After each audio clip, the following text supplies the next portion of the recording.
Welcome to back my YouTube channel. Hello, good morning viewers. आप सब कैसे हो? उम्मीद करती हूँ आप सब बहुत अच्छे होंगे। आज का वीडियो आपके बहुत सारे पैसों की बचत करने वाला है। वीडियो को एंड तक देखिएगा। वीडियो आपको 100% पसंद आएगा। वीडियो को शेयर और सब्सक्राइब करना बिल्कुल ना भूलें। आप चैनल पे पहली बार आ ही गए हैं तो चैनल को एक बार विजिट कीजिएगा। पहला यूजफुल टिप मेरा किचन से आता है। एल्यूमिनियम फॉइल पेपर से आज हम बहुत अच्छी एक चीज बनाने वाले हैं। तो छोटा सा टुकड़ा मैंने लिया है और यहाँ मैं ले रही हूँ चाय पत्ती। आप ये जो चाय पत्ती देख रहे हो ना, इसमें इलायची पाउडर मिक्स है। आप यहाँ पर इलायची पाउडर डालना बिल्कुल ना भूले, एक अच्छी फ्रेग्रेंस के लिए। और जो चाय पत्ती है वो सारे बैड स्मेल को रिमूव करेगा। एक और चीज ऐड करनी है, ये है नमक। 3 चीजें मैंने ऐड करके बताई है आपको, चाय पत्ती, इलायची और नमक। तीनों को अच्छे से मिक्स कीजिएगा। एक बॉल हमें बनानी है। अभी चल रहा है मानसून का मौसम और अभी के मौसम में ना घर के हर कॉर्नर में से बैड स्मेल आना आम बात है। ऐसे ही एक और जगह हमारे घर में होती है, वो है फ्रिज। तो इसकी बैड स्मेल हम हटाने वाले हैं। इस तरीके से बॉल बनाइएगा। आप ध्यान रखिएगा, यहाँ पे हमने नमक और चाय पत्ती का यूज किया है, तो इसमें ना बड़े बड़े छेद मत कीजिएगा, नहीं तो चाय पत्ती और जो नमक है वो बाहर आ जाएगा। बस सेफ्टी पिन लीजिए और इस तरीके से छोटे छोटे से छेद कर दीजिएगा, ताकि इसके अंदर की जो खुशबू है वो भी बाहर आती रहे और फ्रिज के अंदर की जितनी बैड स्मेल है वो भी हट जाए। तो इस तरीके से आप चाहे तो 4-5 बॉल बना सकते हैं। आप इसे अलमीरा में भी यूज कर सकते हैं, बाथरूम में भी यूज कर सकते हैं, जूते वगैरह में भी यूज कर सकते हैं, या इस तरीके से फ्रिज में भी यूज कर सकते हैं। फ्रिज में एल्यूमिनियम फॉइल पेपर का एक और यूज है। आप चाहे तो नींबू और अदरक को कवर करके रख सकते हैं, क्योंकि बहुत जल्दी से ना ये जो फ्रिज होता है, अदरक और नींबू का जो मॉइस्चर है वो खत्म कर देता है और सख्त और ड्राई हो जाते हैं। तो आप एल्यूमिनियम फॉइल पेपर से इसको कवर करके भी रख सकते हैं। और ये जो बॉल बना के हमने रखी है, 3-4 बना के आप फ्रिज में रख दीजिएगा। लेफ्ट ओवर फूड को आपको ढक के ही रखना है। खुला रखेंगे तो हमेशा बैड स्मेल बनी रहती है। कोशिश कीजिएगा ढक के रखिएगा। और अगर फिर भी बैड स्मेल आती है तो आप इस एल्यूमिनियम फॉइल पेपर की बॉल बनाइएगा और 2 बॉल रख दीजिएगा। आप देखेंगे फ्रिज के अंदर जितनी भी बैड स्मेल है वो रिमूव हो जाएगी। छोटा सा हैक है, जरूर यूज करके देखिएगा। यहाँ मैंने एक तपेली ली है, थोड़ा सा मैंने पानी गर्म किया है और इसमें मैं 4 प्याज डाल रही हूँ, क्योंकि एक बार सब्जी बनाने में हमारे यहाँ इतने प्याज का यूज होता है। आपके यहाँ ज्यादा प्याज का यूज होता है तो आप ज्यादा प्याज इसमें डाल सकते हैं। इससे ये फायदा होगा कि जैसे ही आप इस पानी के अंदर प्याज डालेंगे, आप देखेंगे ये प्याज ना अपना कलर छोड़ने लग गया है। लगभग 10 मिनट मैंने इसमें छोड़ के रखा। जब ये रूम टेम्परेचर पे आ गया, इस प्याज को मैंने हटाया और देखिए इसका पानी का कलर बिल्कुल पूरी तरीके से चेंज हो चुका है। अब हम चाकू लेंगे और यहाँ प्याज की कटिंग करेंगे। आप देखेंगे कि यहाँ प्याज का छिलका बहुत आसानी से उतर जाता है, पर इस तरीके से अगर आप पानी में डाल के रखेंगे तो इसका छिलका बहुत आसानी से उतर जाता है। यहाँ हमने गर्म पानी का यूज किया है, तो इससे प्याज को काटने की वजह से जो हमारी आंखों से आंसू आते हैं ना, वो वाली दिक्कत खत्म हो जाएगी। क्योंकि बहुत से लोगों को ये प्रॉब्लम होती है कि वो प्याज काटना बिल्कुल पसंद नहीं करते हैं। जैसे ही प्याज का छिलका भी उतारे तो आंखों से भर भर कर आंसू आने लग जाते हैं। अगर आपको भी ये दिक्कत होती है तो आप यहाँ पर पानी में प्याज को डाल के रखिएगा। यहाँ पर मैंने गर्म पानी का यूज किया है, आप चाहे तो ठंडे पानी का भी यूज कर सकते हैं। उससे भी प्याज के छिलके भी आराम से उतर जाते हैं और आंखों में आंसू नहीं आते हैं। गर्म पानी का इसलिए यूज किया है कि ये जो छिलका है ना, इसके अंदर में रहने दूंगी लगभग आधे घंटे के लिए। ये जो प्याज का छिलका है अपना पूरा कलर इसके अंदर छोड़ देगा। इस पानी का यूज करूंगी मैं फर्टिलाइजर की तरह अपने प्लांट में देने के लिए। ये एक इसका अलग उपयोग है। और चाहे तो आप इसे स्प्रे बोतल में डाल दीजिए और थोड़ा सा इसमें डेटॉल डाल के घर में स्प्रे कर सकते हैं, छिपकली मच्छर मक्खी को भगाने के लिए, क्योंकि इसकी स्मेल इन कीड़ों को बिल्कुल पसंद नहीं आती है। अगला यूजफुल हैक मेरा बचे हुए नमक से जुड़ा हुआ है। तो मैंने ना कढ़ाई में केक को बेक किया था, तो ये नमक ना थोड़ा सा बच गया था। अब इस नमक का यूज नहीं हो रहा था। तो ऐसा नमक अगर आपके घर में है या कोई नमक खराब हो चुका है, तो अक्सर हम उसे फेंक देते हैं, सोचते हैं क्या ही काम आएगा। तो देखिए, इस नमक को कभी मत फेंकिएगा, ये आपके बहुत ज्यादा काम आ सकता है। तो हमारे घर में इस तरह की कढ़ाई जरूर होती है, जो कि स्पेशल लोहे की होती है।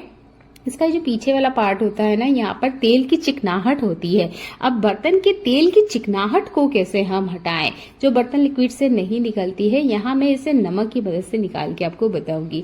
ऐसा कोई बर्तन जो कि चिकना हो चुका है, धोने के बाद भी उसकी चिकनाहट नहीं निकल रही है, तो आप नमक लीजिए और डिशवॉश जेल या बर्तन धोने का साबुन जो भी आप यूज करते हैं, थोड़ा सा इसमें ऐड कर लीजिएगा। नॉर्मल स्क्रबर की ही आपको जरूरत होगी। और जैसे हम बर्तन को घीसते हैं, आप घीसिए। आप देखेंगे इस बर्तन के ऊपर जो चिकनाहट है वो निकल जाती है। यहाँ मैंने लोहे का बर्तन यूज किया है तो मैंने देखा कि इसके ऊपर की जो गंदगी थी, ये जो एक परत चिपक चुकी थी, वो परत भी आसानी से निकल गई। ये ट्रिक आप जरूर करके देखिएगा कि अक्सर हम क्या करते हैं, इस तरह के बर्तनों को साइड में हटा देते हैं, सोचते हैं हफ्ते के एंडिंग में या जब हमारे पास टाइम होगा तभी हम इस बर्तन को क्लीन करेंगे। ऐसे करते करते ये बर्तन पूरी तरीके से गंदे हो जाते हैं, फिर यूज करने का मन नहीं करता है। मैंने भी लगभग हफ्ते भर पहले इस कढ़ाई को यूज किया था। डेली इसमें तेल का काम होता है, यानी तेल की पूरियां छनती है, कुरकुरे है, चिप्स है, ये सब होता रहता है इसमें। तो इसमें ना काफी सारे तेल के दाग बन जाते हैं। अभी चिकनाहट को निकालने के लिए मैं नमक का यूज करती हूँ। एक बार आप भी करके देखिएगा, आपको बराबर रिजल्ट मिलेगा। जितनी चिकनाहट है वो हाथों हाथ ही क्लीन हो जाएगी। न्यूज़पेपर पढ़ने के बाद अक्सर हम इसका यूज नहीं करते हैं, रद्दी में बेच देते हैं। पर इस बारिश के सीजन में आप न्यूज़पेपर को गलती से मत बेचिएगा, ये आपके बहुत ज्यादा काम आएगा। घर की क्लीनिंग तो ये करता ही है, इसके अलावा भी इसके बहुत सारे यूजेस है। तो मैंने काफी सारी वीडियो इससे पहले अपलोड कर रखी है, तो एक बार चैनल को विजिट कीजिएगा। मैंने यहाँ थोड़ा सा पेपर इस तरीके से फाड़ लिया है। अब मैं क्या करूंगी, यहाँ पर ना छोटे छोटे से बॉल्स बनाऊंगी। आपने देखा होगा ये जो पेपर होता है ये अच्छे से मॉइस्चर को लॉक करता है, यानी कि जहां पे भी नमी है बारिश के सीजन में, उस एरिया में आप इस तरीके से बॉल बना के रख दीजिएगा। आप देखेंगे वहां से नमी हट जाती है और जो सीलन वाली स्मेल आती है ना, वो भी निकल जाती है।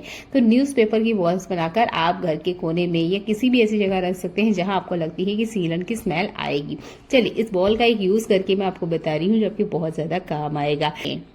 इसके साथ ही कुछ प्याज ऐसा होता है जो पड़े पड़े खराब हो जाता है। देखिए, मैंने भी इस टोकनी को हफ्ते भर पहले देखा था। इसमें एक प्याज है जो कि सड़ चुका है, तो कोशिश कीजिएगा हफ्ते 2 हफ्ते की गैप में आप प्याज को चेक करते रहें। अगर आपके पास बिल्कुल टाइम नहीं रहता है कि हम इस तरह से कोई प्रोसेस को दोहराएं, तो आप ना एक ट्रिक का यूज कर सकते हैं कि प्याज आपने जिस भी टोकनी वगैरह या जिस भी कंटेनर में रखा हो वो जालीदार हो, उसके साथ आप इस तरीके से बॉल्स बनाइए पेपर की और इसके बीच में रख दीजिएगा। यहाँ पर आप न्यूज़पेपर को ही यूज करेंगे तो आपको सबसे अच्छा रिजल्ट मिलेगा। आप चाहे तो टिश्यू पेपर का यूज कर सकते हैं, वो भी मॉइस्चर को लॉक करता है, पर जो न्यूज़पेपर होता है वो ज्यादा अच्छे से काम करता है।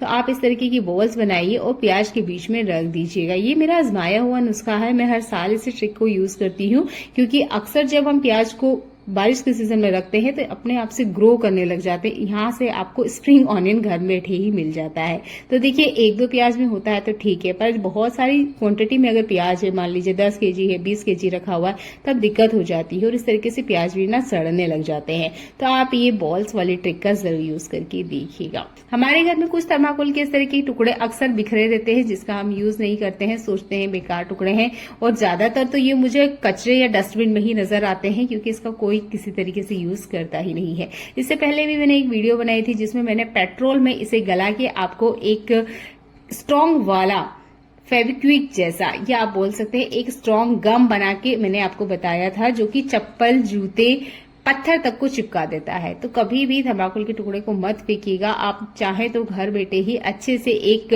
गम बना के रेडी कर सकते हैं, बस उसे किसी टाइट कंटेनर में भर के रखिएगा। यहाँ हमें डबल साइडेड टेप लेनी है, थर्माकोल के टुकड़े पे इस तरीके से लगा देनी है। आप किसी वॉल को आप डिसाइड कर लीजिएगा या किसी हाइडन जगह पे भी आप इसे लगा सकते हैं। तो मैं आपको भी दिखा रही हूँ, तो इसलिए मैंने फ्रंट वाली टाइल्स पे इसे लगा के दिखाया। इस तरीके से आप चिपकाएंगे, आराम से चिपक जाता है। जो कलर की हुई दीवार होती है उस पर मत लगाइएगा, नहीं तो डबल टेप के साथ ही कलर भी बाहर आ जाता है। टाइल्स वगैरह पे ही आप लगाइएगा। देखिए, हम महिलाओं के साथ जब भी हम क्लीनिंग करते हैं ना कुछ चीजें हमें जरूर मिलती है। जैसे आज मैंने सफाई करी तो मुझे 2 ऑल पिन मिली। अब इसे रखने के लिए मैं इसका कंटेनर ढूंढ रही थी, टाइम पे मिलता नहीं है, हम इधर उधर घर में ढूंढते रहते हैं। तो इस तरह की कोई भी छोटी चीज जो आपको क्लीनिंग के टाइम मिल रही है, जैसे कि ये ऑल पिन है, ये कील है, ये चीजें अक्सर हम महिलाओं को ना घर की क्लीनिंग करते वक्त मिलती है। कहीं गलती से गिर जाती है तो कहीं हमारे हाथों से रखने में आ जाती है। एक और चीज है जो हमें क्लीनिंग के टाइम पे मिलती है, वो है ये सेफ्टी पिन। टाइम पे तो ये हमें कभी नहीं मिलती है, पर हाँ, ये इधर उधर घर में जरूर हमें मिल जाती है। तो थर्माकोल के इस तरीके से 3-4 टुकड़ों को आप घर के कोने कोने में लगा दीजिएगा। हाइडन जगह पे लगाइएगा, किसी की नजर ना आए, सिर्फ आपको ही पता हो। और जब इस तरह की कोई भी छोटी तिकोनी चीज आपको मिलती है, आप इसमें लगा दीजिएगा। और मेरे घर में 2-3 शैतान बच्चे हैं जो कि इस तरीके के काम करते रहते हैं, चीजों को यूज करते हैं, फिर इधर उधर रख देते हैं। क्लीनिंग के टाइम ये मुझे मिलती है, तब मैं इस थर्माकोल के छोटे से टुकड़े का यूज करती हूँ और ये रखने में आसान होता है। अगला यूजफुल हैक मेरा मलाई से जुड़ा हुआ है। आप भी मलाई से घी बनाते हैं तो ये ट्रिक आपकी बहुत ज्यादा काम आएगी। देखिए, हर घर में मिक्सर का यूज नहीं किया जाता है, काफी सारे घरों में हाथों से ही मलाई निकाल जाती है, तो मैं भी चम्मच की मदद से ही मलाई निकालती हूँ। अगर आप भी इस ट्रिक का यूज करते हैं तो एक बात का जरूर ध्यान रखें कि जो चमचा है इसे आपने कंटिन्यू एक ही क्लॉकवाइज में चलाना है। बहुत बार हम क्या करते हैं, एक गलती हो जाती है, कभी एंटी क्लॉकवाइज चलाते हैं, कभी क्लॉकवाइज चलाते हैं। इससे क्या होता है कि मक्खन जल्दी नहीं निकलता है, निकलेगा तो तब भी जब आप क्लॉकवाइज या एंटी क्लॉकवाइज दोनों तरफ घुमाएंगे ना, तब भी मक्खन तो निकल ही आएगा। पर एक ही साइड में जब आप कंटिन्यू चलाएंगे ना तो जल्दी निकलेगा। जो टाइम 10 मिनट का है वो 5 मिनट में ही आपका काम हो जाएगा। क्योंकि महिलाओं को अक्सर सबसे ज्यादा खुशी तभी होती है जब वो अपने हाथों से घी बनाती है, क्योंकि इस खुशी को किसी से कंपेयर नहीं किया जा सकता। हम हमारे हाथों से घर पे ही बनाते हैं तो इसमें किसी तरह की कोई मिलावट नहीं होती है। घी बनाते वक्त अक्सर एक दिक्कत होती है कि हम लोग ना दूसरे काम भी अटेंड करते हैं। ऐसा नहीं है कि घी बनाने के लिए हम खड़े हैं तो 15-20 मिनट का टाइम कंटिन्यू हम गैस के पास ही खड़े रहे। हम क्या करते हैं, इसके बीच में सोचते हैं दूसरा काम कर ले। अब इसमें क्या होता है कि घी है ये उफन के बाहर आ जाता है, क्योंकि इसमें बबल्स बनते रहते हैं। तब आप चम्मच का यूज कर सकते हैं। घी बनाते वक्त बीच में चम्मच डाल दीजिएगा। वैसे तो मैं यहाँ पे खड़ी ही हूँ, मैं घी बनाते वक्त कभी किचन में से नहीं जाती हूँ, तो अभी तो मैंने इसके अंदर चम्मच नहीं डाला है। आप चाहे तो चम्मच डाल सकते हैं। घी उफन के बाहर नहीं आता और तिड़कता भी बिल्कुल नहीं है। चाहे तो आप यहाँ चमचे को भी इसके अंदर डाल सकते हैं, इससे भी घी उफन के बाहर नहीं आता है। तो उम्मीद करती हूँ चम्मच और चमचे वाला दोनों ही ट्रिक आप यूज करेंगे जब भी आप घी बनाते हैं।